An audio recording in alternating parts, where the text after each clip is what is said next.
नमस्कार भाइयों और बहनों। इस कहानी के सभी पात्र और घटनाएं काल्पनिक है। इसका किसी भी जीवित या मृत व्यक्ति से कोई भी संबंध नहीं है, और अगर इत्तेफाक से संबंध आता भी है तो वो एक संयोग समझे। तो चलिए कहानी शुरू करते हैं।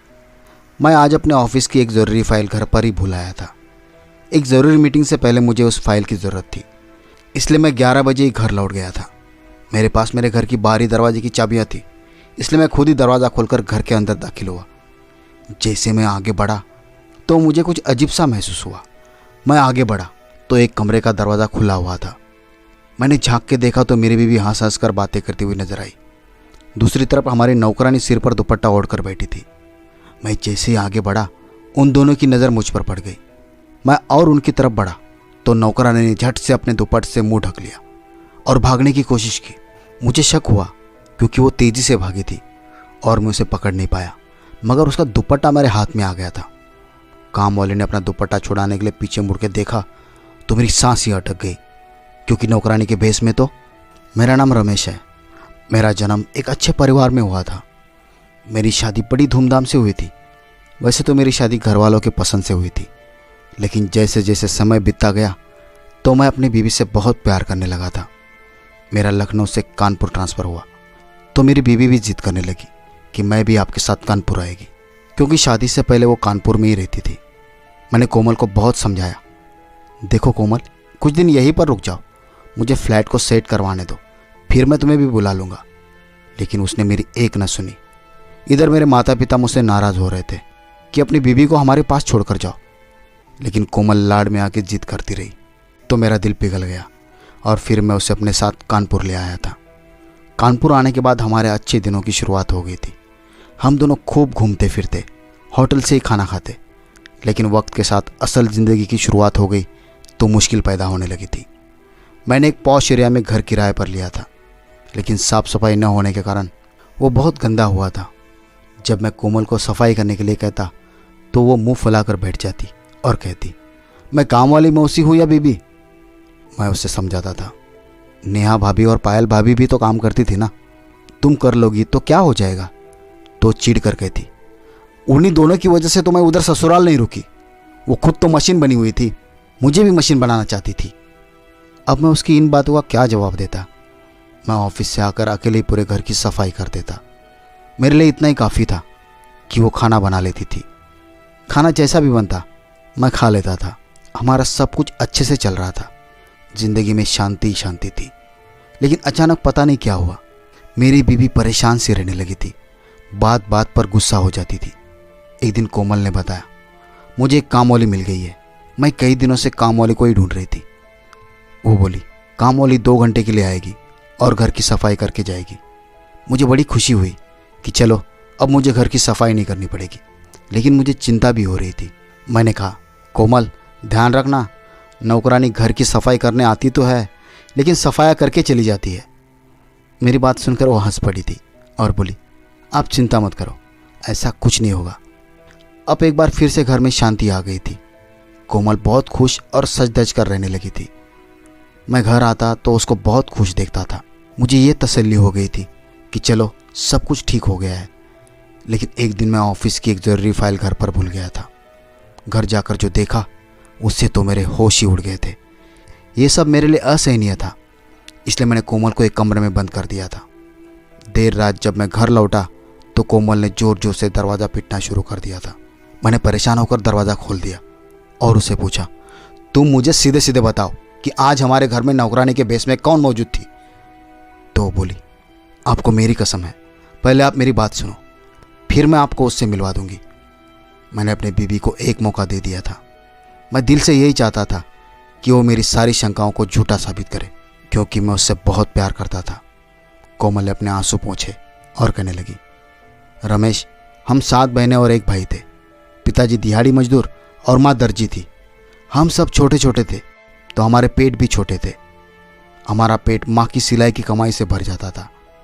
जब हम बड़े हुए तो हमारी भूख भी बढ़ गई। अब कम खाने से कहाँ गुजारा होता था। माँ दाल बनाने का बर्तन चूल्हे पे चढ़ा देती और जी भर के दाल में पानी डाल देती, लेकिन हमें रोटी हर बार कम पड़ जाती थी। हम खाली पेट से ही उठ जाते थे। जब कई दिन तक ऐसी ही मुसीबत सहनी पड़ रही थी तो हमारी खाना खाने वाली चटाई तितर बितर हो गई थी। हम सभी भाई बहन एक दूसरे से खाना छीन कर खाने लगे थे। मेरा सबसे छोटा भाई अभय वो खाना मुट्ठियों में भर लेता। हम उसे कुछ नहीं कहते थे।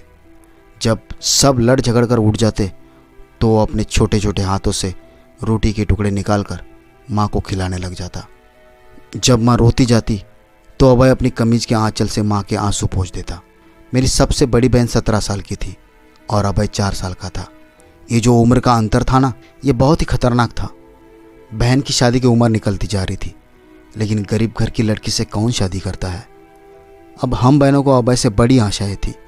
हम दिन गिन गिन कर काट रहे थे कि कब वो जवान होगा और कब हमारी किस्मत खुलेगी। लेकिन जीवन का हर पड़ाव एक मृगजल रहता है। अभय जवान हो गया और हम सब बहनें पक्की उम्र की होती गई। जब हम अपनी किस्मत पर रोते थे तो सबसे बड़ी बहन मीना के गले लगकर रो पड़ता। माँ अपना माथा पीट कर रह जाती। माँ अभय को बहुत समझाती थी कि तुम एक मर्द हो। जब एक औरत किसी मर्द के सामने असहाय होकर आंसू बहाती है तो मर्द अपनी हिम्मत जुटाकर उसके आंसू पोंछ देता है, खुद रोने नहीं बैठ जाता है। मगर अभय को ये बातें कहाँ समझ में आती थी। उस बेचारे के भी हमारी तरह नसीब फूटे हुए थे। पढ़ाई से भी दूर हुआ था और हुनर से भी। जब वो 17 साल का हुआ तो माँ ने उसे बिजली का काम सीखने के लिए लगा दिया था, लेकिन तब तक उसके पास काम सीखने के लिए समय ही नहीं बचा था। माँ की आंखों की रोशनी बहुत कमज़ोर हो चुकी थी। वो सिलाई नहीं कर सकती थी। बड़ी बहन भी सिलाई से पीछे हट चुकी थी। अब सुबह शाम हमारे हालात एक जैसे थे। हम भूखे रहते तो पिताजी शाम को मस्त शराब पीकर आते थे और बिस्तर पर ढेर हो जाते थे। माँ रात में भूख के कारण रो रही थी। अभय नींद से उठकर उनके पास गया और उनके गले लगकर रोने लगा था। फिर सुबह हुई तो उसने अपना फैसला सुना दिया था। वो बिजली का काम नहीं सीखेगा, बल्कि दिहाड़ी मजदूरी करेगा, मेहनत मजदूरी करेगा। समय की मांग भी यही थी, तभी तो हम सभी चुप ही रहे। अब एक लड़का अक्सर अभय के साथ हमारे घर आता था। उसका नाम रोशन था। वो उम्र में अभय से काफ़ी बड़ा था। शायद मुझसे भी वो 1-2 साल बड़ा ही था। वो माँ को आके दिलासा देता कि चिंता मत कीजिए, सब कुछ ठीक हो जाएगा। वो चोरी चोरी मुझे देखते रहता था। उसको मैं अच्छी लगने लगी थी और मुझे वो। उसने मुझसे कहा था कि जब उसके घर के हालात ठीक हो जाएंगे तो वह मुझे अपनी दुल्हन बना कर ले जाएगा। लेकिन फिर एक दिन रोशन गायब हो गया। मुझे उम्मीद थी कि वो एक दिन ज़रूर वापस आ जाएगा। इस बीच अभय भी पूरे दिन घर से गायब रहता था। अब तो वो रात भी बाहर गुजारने लगा था।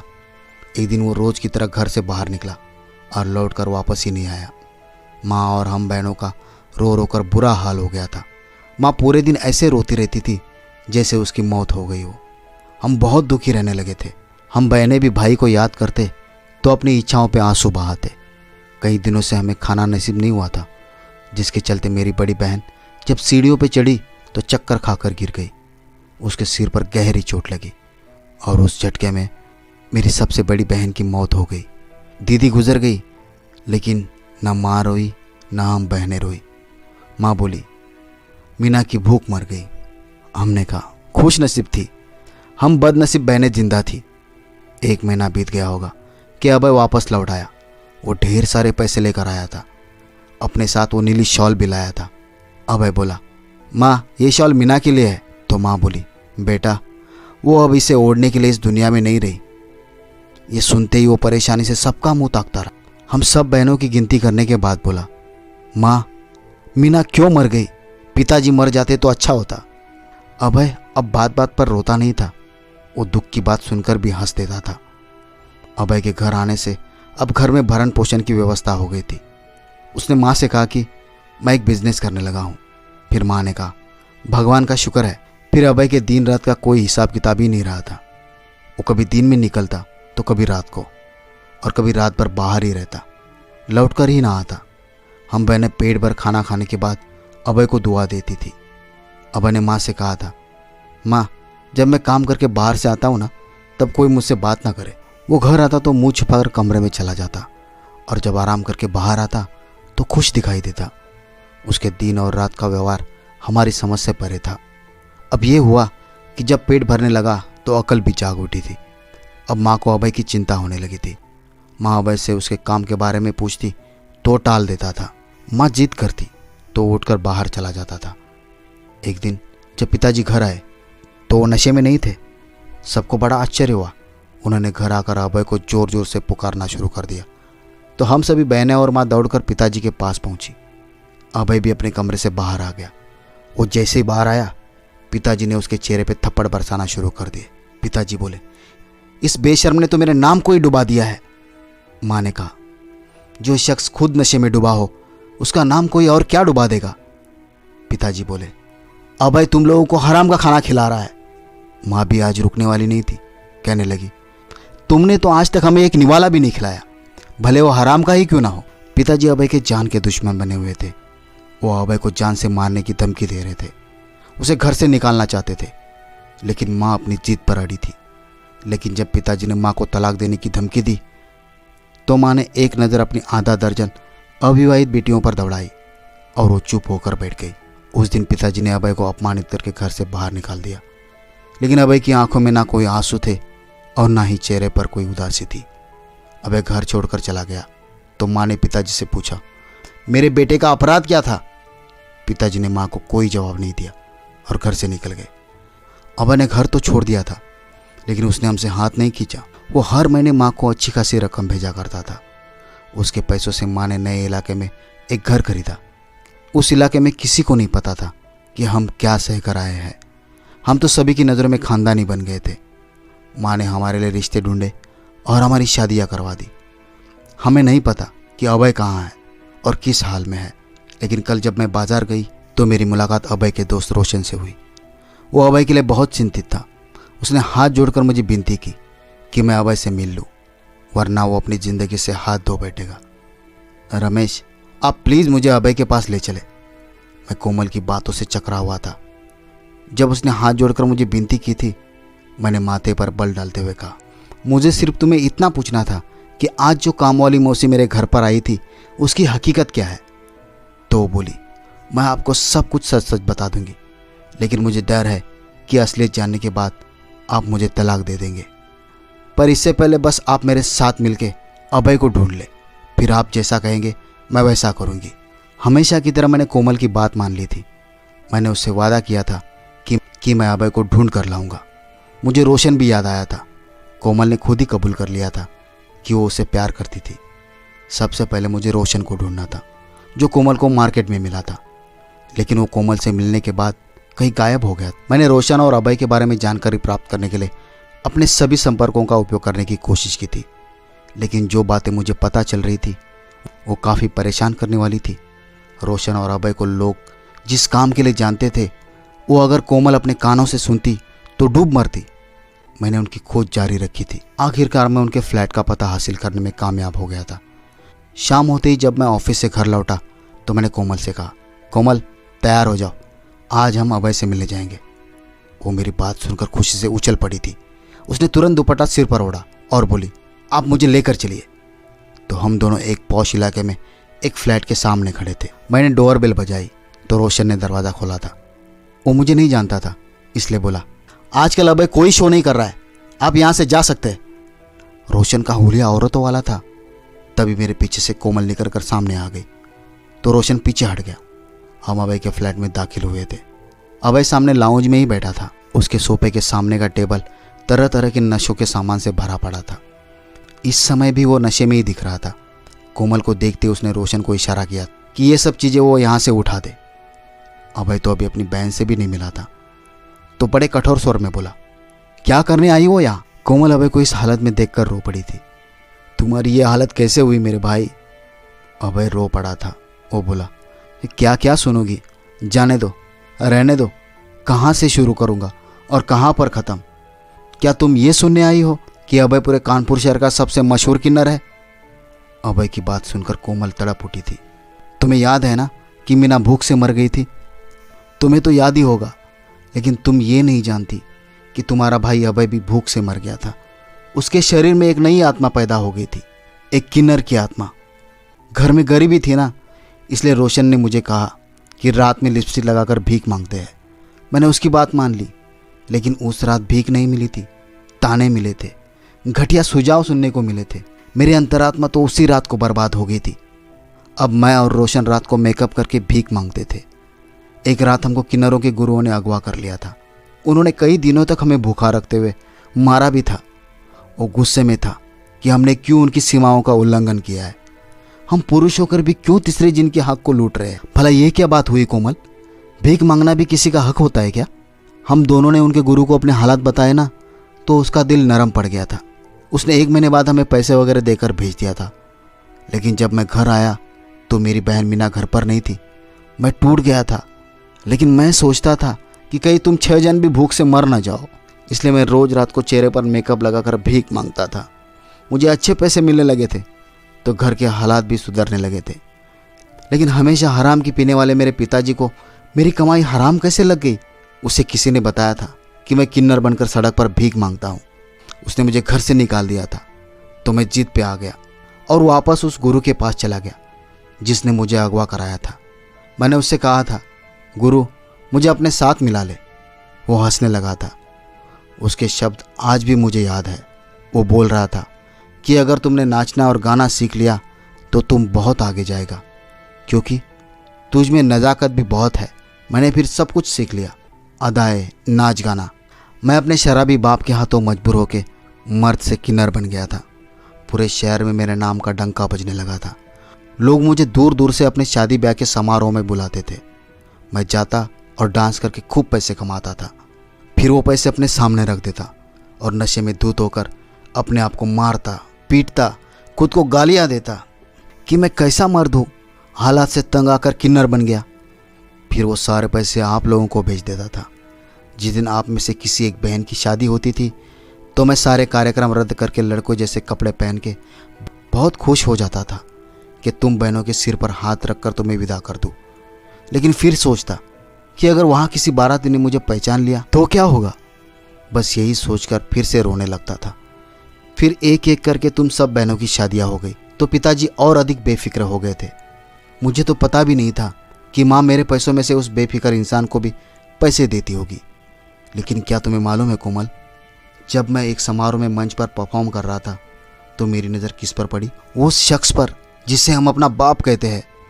वो नशे में धुत था। मेरे मेकअप के पीछे छिपे मेरे चेहरे को पहचान नहीं पाया था। पिताजी मेरे एक एक ठुमके पर पैसों की बरसात कर रहे थे। मैंने वो फंक्शन पूरा करने के बाद अपने पिता के कान में जाकर कहा, पिताजी मैं तुम्हारा अभय हूँ। क्या मैं सबको बता दूँ कि तुमने जन्म दिया है मुझे? मेरे हराम के पैसों से तो तुम बड़े इज्जतदार बन बैठे हो। मेरी बातें सुनकर पिताजी ने मेरे मुंह पर थूक दिया था कोमल। अभय फूट फूट कर रोने लगा था। कोमल उसके गले लगकर तड़प रही थी। मेरी और रोशन की भी आंखें भीग गई थी। तभी अभय ने कहा, पिताजी ने उस बेटे के चेहरे पर थूक दिया जिसने उनकी वजह से अपनी मर्दानगी गंवा दी थी और अपनी इज्जत को मार डाला था। पिताजी ने हम सभी के साथ बहुत अन्याय किया है। तब मुझे पता चला कि माँ पिताजी को छोड़कर अपनी दूसरी बेटी के घर चली गई है, तो मैंने पैसे भेजने बंद कर दिए थे। अब तो खैर मैंने भी नाचना छोड़ दिया है, इसलिए मेरी यह हालत है। मैंने भाई होने का फ़र्ज़ निभाया है। मैंने अपने बहनों की शादियाँ तो कर दी है। अब मैं इस पापी और अपमानजनक जीवन को छोड़कर सबसे छिप कर रहना चाहता हूँ।